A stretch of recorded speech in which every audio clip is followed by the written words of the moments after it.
Upat ka adlaw magpahigayon og fruit all you can sa Kidapawan City nga kabahin sa usa ka semana nga pagsaulog sa Timpupo Festival nga magsugod na sa sunod semana.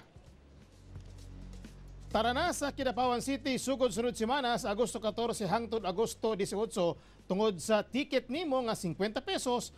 Pwede kang matagbaw sa pagkaon sa bisan unsang prutas nga imong makita sulod sa plaza. Kada adlaw 20 ka tonelada kunong prutas ang ilang i-display sa plaza. Pipila sa prutas nga pwedeng makaon sa Fruits All You Can ang mangustin, lansones, rambutan, durian ug ubang pang tropical fruits nga i-harvest sa Kidapawan City.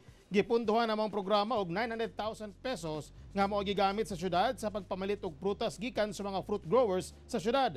Niadtong August 7 lamang gisugda ng pagpamaligya og ticket apan nahurot gilayon kini.